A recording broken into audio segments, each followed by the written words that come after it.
Style wellness coach हूँ और मैं बहुत लोगों की मदद कर रहा हूँ उनके वजन को घटाने में, वजन को बढ़ाने में और स्वास्थ्य को बेहतर करने में। तो आज हम बात करेंगे ग्लाइसेमिक इंडेक्स। ग्लाइसेमिक इंडेक्स क्या है? इसे शॉर्ट में हम जीआई भी बोल सकते हैं। ग्लाइसेमिक इंडेक्स एक पैमाना है कि हम जो खाना खाते हैं वो कितनी तेजी से हमारे ब्लड ग्लूकोज में कन्वर्ट हो जाता है, ब्लड में जाकर ग्लूकोज में कन्वर्ट होता है, तो उसे हम बोलते हैं कि ग्लाइसेमिक इंडेक्स। हर चीज का एक पैमाना होता है कि जैसे हम किसी भी चीज को जैसे लीटर में दूध को मापते हैं, हम किसी चीनी है, चावल है, हम किलोग्राम में मापते हैं। हर चीज का एक पैमाना होता है, हमारे हाइट वेट का पैमाना होता है। तो ऐसे ही हमारे जो हम खाना खाते हैं वो कितनी तेजी से हमारे ग्लूकोज में जाकर कन्वर्ट होता है, तो उसी को हम बोलते हैं ग्लाइसेमिक इंडेक्स। अब जीआई बोलते, अब जीआई कितना होना चाहिए? जिसका जीआई 55 से कम होता है वो सबसे अच्छा खाना होता है, और जिसका जीआई 55 से 70 के बीच में होता है वो हमारा नॉर्मल खाना होता है, नॉर्मल से थोड़ा सा ज्यादा होता है। और जिसका जीआई 70 से ज्यादा होता है वो हमारे लिए जो खाना होता है वो बहुत घातक होता है और बहुत खराब होता है। तो लो जीआई यहां पर बोलते हैं, जो हम ये न्यूट्रिशन ले रहे हैं ये क्या है? ये लो जीआई है। इसका जो ग्लाइसेमिक इंडेक्स है 55 से कम है। तो और हम जो घर में खाना खाते हैं उसका जीआई कैसे हम मापते हैं? जैसे जो हम फल और सब्जियां खाते हैं उसका ग्लाइसेमिक इंडेक्स कम होता है, 55 से कम होता है। जैसे हम सलाद खाते हैं उसका जीआई 55 से कम होता है। और जितने भी हम फल खाते हैं, फल में 3 फलों को छोड़ दीजिए, जैसे आम है, केला है, चीकू है और आपका अंगूर वगैरह, जो ज्यादा मीठे फल होते हैं उसका भी जीआई हाई होता है। तो हम जो शुगर वालों के लिए हमेशा डॉक्टर्स बोलते हैं कि नहीं, आपने ये 2, 3, 4 फल नहीं खाने हैं, बाकी के सभी फल खा सकते हैं। ऐसे ही जब वेट लॉस के लिए जब यहाँ पर आप लोग आते हैं तो हम केवल 3 फलों को ही मना करते हैं, एक आम, केला, चीकू। 3 फलों को हम थोड़ा सा अवॉइड करते हैं कि नहीं, ये नहीं खाना क्योंकि ये हाई जीआई के फल हैं। और ये आपका जैसे 55 से 70 जीआई वाले कौन से आपके खाना आ जाता है? जैसे जो हम नॉर्मल खाना खाते हैं, रोटी है, सब्जी है, दाल है, ये इनका जीआई कितना होता है? 55 से ज्यादा जीआई होता है। और 70 से ज्यादा जीआई वाले कौन से खाना होते हैं? जैसे हम बिस्किट खाते हैं, नमकीन खाते हैं, कुरकुरे खाते हैं, या फिर हम स्वीट्स खाते हैं, डेयरी प्रोडक्ट्स लेते हैं, उनका जीआई कितना होता है? 70 से ज्यादा जीआई होता है। तो फिर हम कहते हैं कि नहीं, इन चीजों को हमें अवॉइड करना है। जो हाई जीआई के फूड हैं उन्हें हमें पूरी तरह से अवॉइड करना है। अब होता क्या है कि जब हम ज्यादा जीआई का खाना लेते हैं तो परेशानियां क्या क्या होने की संभावना हो जाती है? आपको सबसे पहले तो हमें डायबिटिक होने की संभावना ज्यादा हो जाती है। दूसरा, बीपी बढ़ने की संभावना ज्यादा हो जाती है जब हम हाई जीआई का खाना खाते हैं।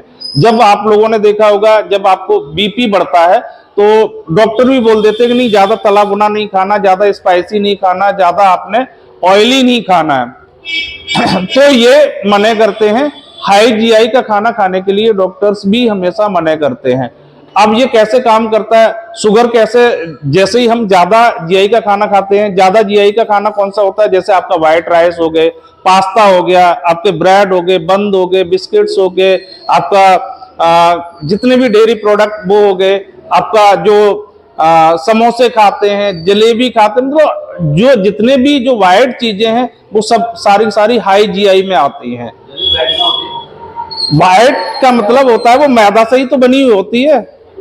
किससे बनी होती है? मैदा से ही तो बनी होती है ना। तो ये हाई जीआई का खाना हमें अवॉइड करना है और हमें पूरे परिवार को भी अवॉइड कराना है। अब देखिए लोगों को शुगर कैसे होती है। अब जैसे ही मैंने हाई जीआई का खाना लगातार खा रहे हैं, जैसे हमने सुबह चाय, बिस्किट, नमकीन ले ली, फिर हमने चावल और आलू की सब्जी खा ली, शाम को भी हमने रोटी, पराठे और ये सब चीजें खा ली, तो हम लगातार हाई जीआई का खाना खा रहे हैं। अब ये करता, देखिए हमारा शरीर किससे बना हुआ है? हमारा शरीर कोशिकाओं से बना हुआ है, हमेशा ये सेल से बना हुआ है। और सेल्स में माइटोकॉन्ड्रियास होते हैं। अब जैसे ही हमने हाई जीआई का खाना खाया और वो डायरेक्टली हमारे कहाँ चला गया, हमारे ब्लड ग्लूकोज में चला गया। अब ग्लूकोज का काम क्या होता है कि वो हमारी कोशिकाओं तक ले जाता है भी। अब जैसे ही हमने हाई जीआई का खाना खाया, अब हमारे जो पैंक्रियाज है, पैंक्रियाज से इंसुलिन एकदम निकला। क्यों निकला? क्योंकि उसका जो आपका जो ग्लूकोज पड़ा हुआ है, इसे कोशिकाओं तक ले जाने का काम कौन करता है? आपका इंसुलिन करता है। तभी तो कहते हैं कि जैसे ही हमने सुबह जब हमने खाली पेट शुगर चेक कराया तो हमारा नॉर्मल रहा, और जैसे ही हमने नाश्ता करने के बाद में शुगर कराया तो फिर उसका जैसे 130 था, अब 170-80 हो गया। कैसे हो गया? क्योंकि आपका ग्लूकोज आ गया ना। अब ग्लूकोज के लिए आपने उसे जलाने का काम नहीं किया। अब जब जलाएंगे तभी तो वो सब चीजें, कोशिकाएं हमारी एक्टिव होगी। अब जो इंसुलिन को, जो आपका इंसुलिन यहाँ से पैंक्रियास से इंसुलिन निकला, जो आपका जो एनर्जी पड़ी हुई है आपके ब्लड में, अब ये कोशिकाओं तक लेके चला गया। अब कोशिकाएं तो सुस्त पड़ी हैं, हम बैठे हुए हैं, टीवी देख रहे हैं और आराम से हम पराठा खा रहे हैं, हम ब्रेड खा रहे हैं, हम चाय पी रहे हैं। तो इन्होंने तो मना कर दिया कि भैया हमें जरूरत नहीं है, हमें एनर्जी की जरूरत नहीं है, और ये अपना दरवाजा नहीं खोला इन्होंने एंटर करने के लिए। अब ये कहां पड़ा रहा? आपका आपका ब्लड में ही तो पड़ा रहा है ना। तो ग्लूकोज ही तो चेक करते हैं ना आपका ब्लड में। तो कहते हैं नहीं, आपका तो ब्लड ग्लूकोज 120 चला गया, 140, 150, 170, 200, 250, किसी का तो 300, 400 भी ब्लड में ग्लूकोज रहता है लेवल। तो ये जब तक आप अपने लाइफ स्टाइल को चेंज नहीं करेंगे, अपने खाने पीने के तरीके को चेंज नहीं करेंगे, अपने सोने के तरीके को चेंज नहीं करेंगे, तब तक आप अपने आप को बेहतर नहीं कर सकते। अगर बेहतर करना है अपने आप को, तो अपने लाइफ स्टाइल को आपको बदलना पड़ेगा, अपने खाने पीने के तरीके को बदलना पड़ेगा। हमें समझना पड़ेगा कि हमें सुबह का नाश्ता क्या लेना है, कैसे लेना है, कब करना है, और हमें मॉर्निंग का ब्रेकफास्ट भी कभी स्किप नहीं करना है। लोग करते क्या है कि नहीं, वजन कम करने के लिए सुबह का नाश्ता ही स्किप कर देते हैं।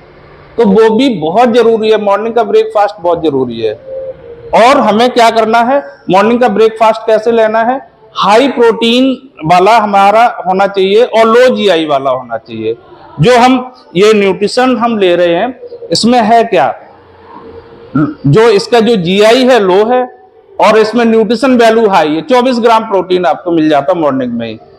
इसलिए यहाँ पर लोग एनर्जेटिक हो जाते हैं और अपने आप स्वास्थ्य को बेहतर करते हैं, वजन को भी कम करते हैं, स्वास्थ्य को भी बेहतर करते हैं। तो आज आपने जाना जीआई के बारे में। तो अब नेक्स्ट टॉपिक और दूसरा होगा